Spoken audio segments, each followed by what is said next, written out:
Selamat pagi Bapak Ibu Saudara, salam sejahtera dan salam sehat selalu untuk kita semua. Berjumpa kembali dalam renungan firman Tuhan pada kesempatan yang berbahagia hari ini. Harapan dan doa saya kiranya damai sejahtera dari Allah Bapa di sorga, kasih dan anugerah dari Tuhan Yesus Kristus, serta sukacita oleh Roh Kudus melimpah dalam hidup kita semua. Amin. Bapak Ibu Saudara yang dikasihi oleh Tuhan Yesus Kristus, sebelum kita membaca dan merenungkan firman Tuhan, mari kita berdoa mohon pimpinan Tuhan. Kita berdoa. Bapa di sorga, di dalam nama Yesus Tuhan dan Juru Selamat kami yang hidup, kami mengucap syukur dan terima kasih Tuhan, sebab Engkau Bapa kami yang sangat baik buat kami, Bapa yang tidak pernah meninggalkan kami anak-anak-Mu, Bapa yang terus menolong kami, terus memberkati kami, terus mendampingi kami dalam setiap musim kehidupan kami. Sampai dengan saat pagi hari ini, kami tahu Tuhan kami ada, itu semua karena pendampingan dari Tuhan, karena penyertaan Tuhan, karena anugerah Tuhan. Kami boleh mendapat kesempatan terbaik lagi hari ini, secara khusus untuk membaca dan merenungkan isi hati Tuhan yang Tuhan tuangkan dalam kebenaran firman-Mu yang tertulis, yang sebentar lagi kami akan membaca dan merenungkannya. Mari Tuhan Engkau menolong kami, beri kami pengertian rohani, supaya kami bisa mengerti apa yang menjadi isi hati Tuhan buat kami, dan kami boleh dapat melakukannya di dalam setiap aspek kehidupan kami. Kami taat mengaplikasikannya Tuhan, baik dalam perkataan kami, dalam sikap kami, dalam tingkah laku kami, dalam perbuatan kami, sehingga melalui semuanya itu Tuhan, Engkau yang dipuji dan dipermuliakan. Terima kasih Tuhan berfirman buat kami, karena kami telah siap mendengarkannya dan berjanji mau melakukannya dalam hidup kami setiap hari. Di dalam nama Tuhan Yesus, Juru Selamat kami yang hidup, kami persembahkan doa ini kepada Bapa di sorga. Haleluya. Amin. Bapak Ibu Saudara yang dikasihi oleh Tuhan Yesus Kristus, pembacaan firman Tuhan buat kita pada pagi hari ini terambil dari kitab Yunus pasal 4, ayat 7 dan ayat yang ke-8. Demikian firman Tuhan. Tetapi keesokan harinya ketika fajar menyingsing, atas penentuan Allah datanglah seekor ulat yang menggerek pohon jarak itu sehingga layu. Segera sesudah matahari terbit, maka atas penentuan Allah bertiuplah angin timur yang panas terik, sehingga sinar matahari menyakiti kepala Yunus. Lalu rebahlah ia lesu dan berharap supaya mati. Katanya, lebih baik aku mati daripada hidup. Demikian firman Tuhan buat kita pada kesempatan ini. Yang berbahagia adalah setiap kita yang membaca, merenungkan, dan mengaplikasikan firman Tuhan dalam hidup kita setiap hari. Amin. Bapak Ibu Saudara yang dikasihi oleh Tuhan Yesus Kristus, Yunus sedang menunggu atau menantikan tindakan Tuhan untuk menghukum penduduk kota Niniwe. Dalam penantian tersebut, ternyata Yunus menemukan bahwa penghukuman itu ternyata tidak terjadi. Allah dalam kuasa, otoritas, dan kedaulatan serta keadilannya membatalkan hukuman yang akan dijatuhkannya kepada penduduk kota Niniwe karena mereka berbalik dari perbuatan-perbuatan dosa, dari perilaku-perilaku yang jahat. Itulah yang menjadi alasan kuat bagi Allah untuk membatalkan hukuman yang telah dirancangkannya bagi penduduk kota Niniwe. Tentu itu semua didasarkan pada independensi Allah sendiri, tanpa ada pengaruh, tanpa ada intervensi dari apa dan siapapun. Hanya Allah sendiri yang mengambil keputusan, mengambil inisiatif untuk membatalkan apa yang telah Ia rencanakan. Bapak Ibu Saudara yang dikasihi oleh Tuhan Yesus Kristus, Yunus menunggu di luar kota Niniwe di tengah panasnya sinar matahari Timur Tengah pada saat itu. Allah mengetahui bahwa Yunus sangat tidak nyaman berada di tempat yang panas terik itu. Karenanya, Allah menumbuhkan sebatang pohon jarak dalam waktu semalam. Allah menumbuhkan pohon jarak itu untuk melindungi, untuk menjadi tempat di mana Yunus bernaung dari panasnya sinar matahari di daerah itu.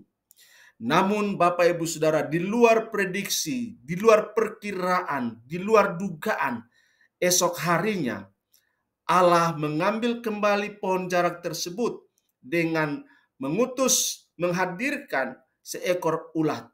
Akibatnya, Yunus kembali mengalami suhu yang panas yang membuat dia kepanasan dan sama sekali tidak nyaman dalam situasi itu. Ditambah lagi dengan hadirnya bertiupnya angin timur yang juga panas sehingga menambah suhu udara, suhu yang begitu panas, dan akhirnya Yunus merasa semakin tersiksa, semakin tidak nyaman dengan kondisi itu. Akhirnya Yunus pun semakin membuat satu keadaan secara psikologi. Ia bersungut-sungut, ia mengeluh, menambah emosi dia, tambah naik, tambah tinggi amarahnya. Bapak Ibu Saudara yang dikasihi oleh Tuhan Yesus Kristus, manusia memiliki kecenderungan untuk menyukai dan mensyukuri, berterima kasih atas segala sesuatu yang memberikan kepadanya kenyamanan fisik. Tetapi ketika sesuatu yang memberikan kenyamanan pada tubuhnya sirna, hilang, atau diambil daripadanya, maka pada umumnya manusia cenderung bersungut-sungut, cenderung mengeluh, cenderung mempersalahkan. Itulah psikologi manusia berdosa. Saat ketidaknyamanan tubuh itu semakin meningkat, maka manusia akan merasa semakin menderita, semakin sukar, semakin sulit untuk melihat sisi baik di tengah-tengah keadaan tersebut. Ya, semakin menderita. Begitu berbagai hal yang memberikan kenyamanan jasmani hilang. Sebagian orang percaya pun acap kali juga merasa bahwa Allah tidak memberikan berkat-Nya lagi kepada mereka. Begitu berbagai berkat jasmani diambil dari dirinya, banyak orang percaya mempertanyakan kasih Allah kepada mereka, mempertanyakan kebaikan Allah bagi mereka, mempertanyakan pemeliharaan Allah atas hidup mereka. Itu sebabnya karena hati dan pikiran banyak orang percaya terpusat, terfokus kepada berbagai berkat jasmani yang Allah berikan, berbagai berkat rohani yang Allah berikan menjadi tidak terlihat. Karena mereka hanya mengharapkan berkat materi. Maka ketika Allah memberikan pelajaran berharga untuk membentuk anak-anaknya, acap kali mereka tidak bisa melihatnya. Bapak Ibu Saudara yang dikasihi oleh Tuhan Yesus Kristus, cara pandang berbeda yang menghasilkan reaksi berbeda ditunjukkan oleh Ayub. Ayub menyadari bahwa sepenuhnya segala sesuatu yang dimilikinya itu semua pemberian Allah, itu semua kepercayaan dari Allah. Sehingga ketika Allah mengambilnya kembali daripada Ayub, Ayub berkata, Tuhan yang memberi, Tuhan yang mengambil, terpujilah nama Tuhan. Itulah sebabnya ketika mengalami prahara besar di dalam hidupnya, Alkitab mengatakan bahwa Ayub tidak bersalah, Ayub tidak berbuat dosa. Bapak Ibu Saudara yang dikasihi oleh Tuhan Yesus Kristus, membangun kesadaran bahwa segala sesuatu yang kita miliki adalah pemberian anugerah dari Allah. Itu akan menolong kita untuk tetap mengucap syukur, berterima kasih ketika apa yang kita miliki itu diambil daripada kita. Mari kita mengarahkan hati dan pikiran kita kepada Allah, Sang Sumber berkat, Sang Pemelihara kehidupan kita. Dia pasti akan menolong kita untuk bisa melihat berkat rohani di tengah situasi kondisi yang tidak menyenangkan yang sedang terjadi. Karena kita percaya Di balik semua situasi yang kita hadapi dan alami, tangan Tuhan kita selalu bekerja, menuntun, mengarahkan, membimbing kita untuk menemukan rencana dan kehendaknya dalam situasi yang menurut kita tidak baik, menurut kita tidak menyenangkan, menurut kita tidak menguntungkan. Tapi kalau itu dirancang oleh Allah, endingnya selalu membawa kebaikan, endingnya selalu membawa sukacita, endingnya kita akan mengalami happy dalam hidup ini. Karena itu Bapak Ibu Saudara, jangan mengeluh, jangan berputus asa, tetaplah percaya bahwa dalam keadaan apapun, dalam musim bagaimanapun, Allah hadir dan turut bekerja untuk mendatangkan kebaikan bagi kita yang mengasihi Dia dan yang terpanggil sesuai dengan rencananya dalam kehidupan kita. Kiranya firman Tuhan ini boleh menginspirasi dan memotivasi kita untuk terus setia sampai kita melihat mujizat, keajaiban, perbuatan tangan Tuhan dalam kehidupan kita.